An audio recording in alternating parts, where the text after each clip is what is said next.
On Abbas Hussain here from FightHype.com. I'm here with the former cruiserweight king, former world champion, heavyweight world champion, David Haye. David, how are we doing today? I'm doing great. It's 10 years 10 years today since I toppled the giant, Nikolai Valuev in Nuremberg, winning the heavyweight championship, the WBA heavyweight title, and it's time's gone quick, but here we are remembering. I know a massive highlight in my life, something I'd worked on for many years, something I'd predicted I would do from when I could talk. So it's nice, fond memories, let's just say. That was actually one of my questions I wanted to ask you. We speak to a lot of greats in boxing, Floyd Mayweather, Miguel Cotto. We talk about a lot of the fighters we spoke to them, and we spoke to them about when they were growing up. They had there was something in their head that convinced them they were going to be a world champion very early in their life. Yeah. When did that happen for you? As far back as I can remember, I've always said I'm going to be the heavyweight champion. Even before I started boxing, I said I was going to be the heavyweight champion. It's just something I've always just believed. Why? I don't know. My dad was a super middleweight.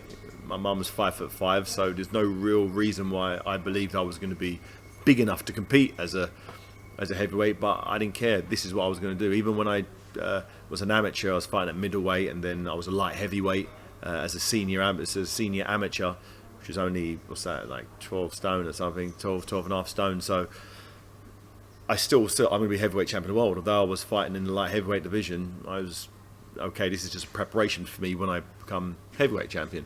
And then turned professional as a cruiserweight, when the cruiserweight division was 190 pounds, sort of 13 stone 8. And even still, it's like, okay, I'm a cruiserweight now, but I'm going to be the heavyweight champion of the world. Let me just work on this. And even when I lost it, even after 10 cruiserweight fights and I lost in my first professional defeat, I still said I'm going to be heavyweight champion of the world. And it's like, dude, you can't even win a cruiserweight title. How are you going to be heavyweight champion? But I'm going to do it. And this is just preparation for me winning that. And then after the strength of that loss to Carl Thompson when I was 24 and 27, I go and become the #1 cruiserweight in the world, unify it. I'm 28, and then a year later, 29, I've then got the WBA heavyweight title strap around my waist. So if you mentally believe in anything and you put your heart and soul into it, and you're willing to put the time and sacrifice and energy and effort and truly believe, it's one thing saying it, you've got to truly believe it. You've got to kind of trick your brain or trick yourself to know that I'm going to make it. You got to look at yourself every day in the mirror and tell yourself what you're going to do, how you're going to do it, and you need to somehow short circuit your brain to truly believe it.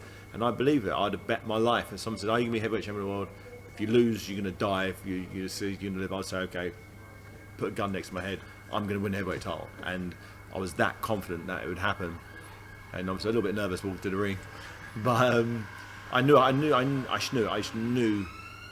that was my chance, particularly because it was weird, particularly because it was against a huge Russian. Rocky IV was one of the favourite films of all time. When Rocky Balboa went to Russia to fight Ivan Drago, and he was a massive favourite, and he was the small guy in the fight, and he went there and he took it and dished it out, but the champ could take it. I remember I watched that before the fight loads of times. I watched that growing up, and I always knew one stage I'm going to get my Ivan Drago moment. And ironically, it was the biggest ever Russian champion in the history of boxing, biggest ever human being ever to win a world title. And I then, that's who I won my title from. So it was kind of a real sweet moment in my career.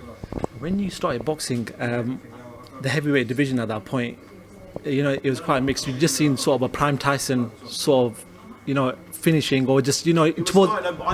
Mike Tyson was around when I was a kid. When I was born in 1980, so I think he won 1986. He was on his first world title. So I was a kid, so I knew about Mike Tyson. Obviously, massive Frank Bruno fan. I watched those fights. Lennox Lewis, Gary Mason. So I knew all of these. I knew all those fighters growing up, and Bruno was I was a massive fan of Bruno. I felt family were massive Bruno fans, and he had his fights against Tim Witherspoon, and he fell short. It's just like these. But he kept at it, and then finally when he fought Oliver McCall after Oliver McCall knocked out Lennox, and everyone said he's not got a chance, and then he did it. And I remember thinking I can't remember, I must have been about 14 or something. it was an absolutely amazing day seeing Frank Bruno, a guy who'd failed on 3 attempts. He fought Tyson twice and got knocked out. He got and then he finally did it. He finally won that title, WBC title. I remember it so clearly, and it was just that for me. I was like, it can be done. It really can be done. It just let me know that Frank Bruno, he was never known.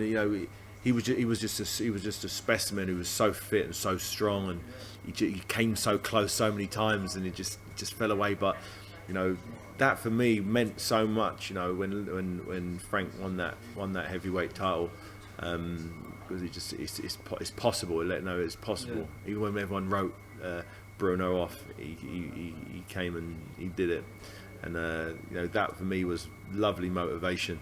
In my career, because I then lost to Carl Thompson. Yeah. I'm like, okay, you can lose and you can come back. It's just not the end. Although the press, if you read the press clip, was he's not going to make it. He's finished. Got knocked out by Carl Thompson. What's he ever going to achieve?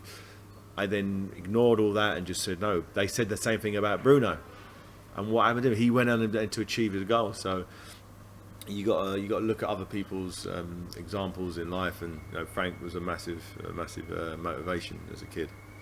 How has the boxing heavyweight scene changed to what it is now from when you were fighting in that division? It's the same. It's the same. Different characters. It's the same game. It's the big boys. There's lots of big personalities now, which is nice. You've got the whole social media in it. When I was heavyweight champion, there was no Twitter, no Instagram. You just about had an internet back then. So it's changed in that sense that the access to these guys are so much more. You can access so much Tyson Fury stuff or AJ. You have full access to these. In the past, there wasn't as much access unless you went on Jonathan Ross or Chatty Man. So there was more of the television side of things. But now there's obviously social media channels and YouTube.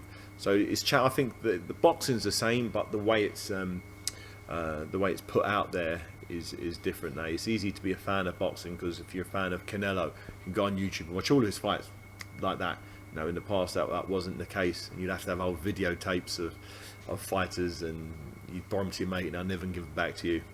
And so I think it's going the right way. The access to the greats over the years, and I think younger kids now are watching fighters of old because they have access to them, and they're sort of studying them, and they appreciate great fighters of old.